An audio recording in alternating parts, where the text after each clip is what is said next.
Because people can tell when you're peaceful. People can tell when you're calm. They like to call it an aura, but no, we're not dealing with auras. We're dealing with God. It is God who surrounds me with his peace. It is his Holy Spirit that's dwelling inside of me, that's distributing his comfort towards me and my members, towards me and my nervous system. Do you have a place where you can go where you feel completely free? A place where you can just be and be present? This is my place. Welcome to my world.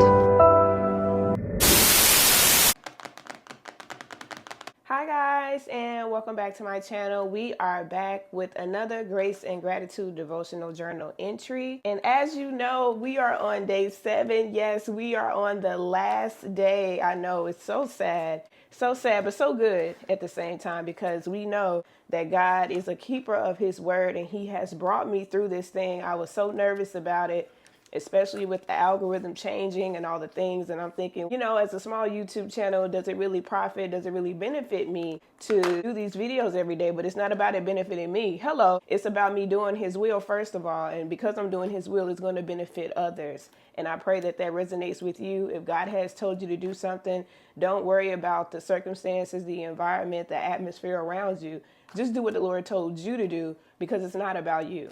Hello? It's not about you. And so, yeah, we're on day 7. And look at this title, Singing in the Rain. Come on, God. We're on day 28 for those of you who have the Grace and Gratitude devotional journal. But yeah, let's get into this title, all right? It says, robins are fun and inspiring birds. They're fun because they are sufficiently bold to land close enough for you to observe their movements and quirky expressions. They tilt their heads to scope for worms and bounce around as though they are kings of the land. They're inspiring because in the spring and summer months, whenever it rains, they will sing. Hearing that song in the rain is a good reminder to give thanks and praise to God even when it is raining in life. Not only will your own heart be glad, but others will take notice and maybe even start singing too. If robins are mindful enough to sing to their creator while clouds hover and water falls, we can be as well. And I love how they took something out of nature to make us remember our responsibilities as daughters and sons of Christ. Oftentimes we can very well look at nature as an example of how we're supposed to live our lives. I believe the Bible talks about the ant and how wise they are and the wisdom that they have to gather and how we're supposed to look to them as an example. Can you believe that? Us human beings, as big as we are compared to an ant, looking to them for wisdom, looking to their example as guidance on how we're supposed to steward the things that God has given us. And even in this passage, it's referring to robins and how they are able to sing in the rain and how we should take on that same character, how we should take on that same attitude. Because when we sing in the rain, it may influence, it may persuade others to sing in their rainy days of life also. And so, yeah, this is what it looks like. This is exactly what it looks like being a witness. This is how you can show God's light. For those of you who are wondering, how can I show God's light in my day-to-day? You may not feel like actually quoting a scripture or talking in the King James language every day to people. You want to be normal. You want to be yourself, whatever that may be. Because remember, as a new creation in Christ, you are discovering who you are. So that old you that you're trying to be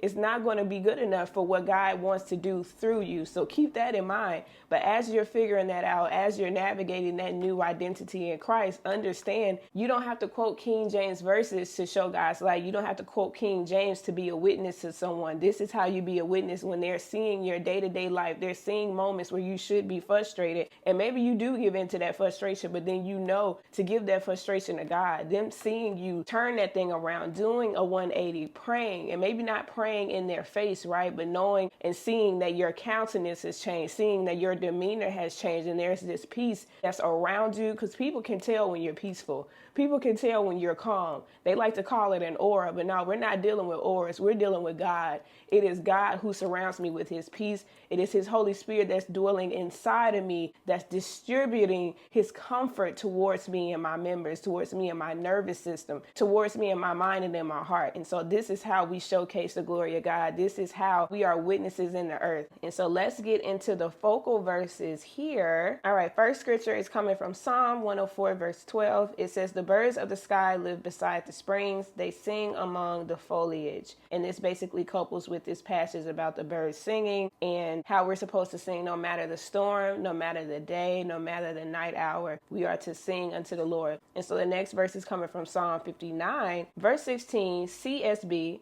It says, I will sing of your strength and will joyfully proclaim your faithful love in the morning. For you have been a stronghold for me, a refuge in my day of trouble. And normally when we think of stronghold, we think of something negative, but there is a proper way to be yoked, and there's also a good stronghold for us to have. And listen, can you think of a better stronghold to have? Can you think of a better fortress to have? God is our refuge in the day of trouble. He is our refuge in general, whether we're in trouble or not, because there are dangers that we don't even see. So God is protecting us even from the unseen. And so we thank you, Lord, for that. And this is why we can sing in the rain, because God is a great stronghold. He is our refuge in the day of trouble. So we don't have to worry. We don't have to fret. All we have to do is trust in the Lord and rejoice, rejoice. Again, I say rejoice. All right. And so let's get into the next scripture. Also coming from Psalm chapter 96, verses 1-3. It says, sing a new song to the Lord. Sing to the Lord, all the earth. Sing to Yahweh. Praise his name. Proclaim the salvation from day to day. Declare his glory among the nations, his wonderful works among all people. And that's basically what I just got through doing as I was speaking of the last scripture, praising God's name because he is worthy to be praised. We will never get tired of praising you, Lord, because you never get tired of blessing us. You never get tired of waking us up. And in the event that you don't wake us up one morning, yes, we know that we will be present with you, and what a presence to be in. Hello. And so let's get into this portion here. This verse is coming from Acts chapter 16, verse 25.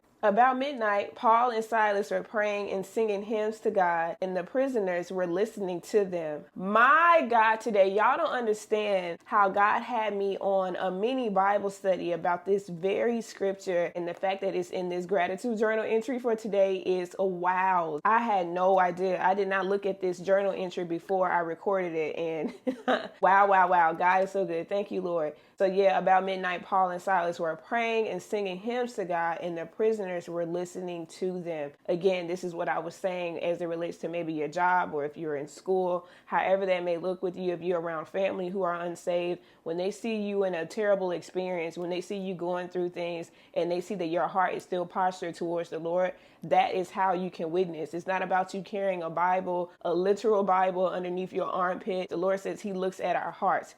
He looks at our hearts, and it's our hearts that causes us to sing in the rain, because our hearts will be postured towards heaven. It will be postured towards God and submitting to his will above our feelings, submitting to God's will above our feelings. And so, yes, let's get into the writing portion here. You already know by now, hello, that I have some things to say. Even after everything else I just said, I still have a praise in my heart, a praise in my belly, okay, as the old saints would say. So let's get into that, and we'll discuss that when I'm done.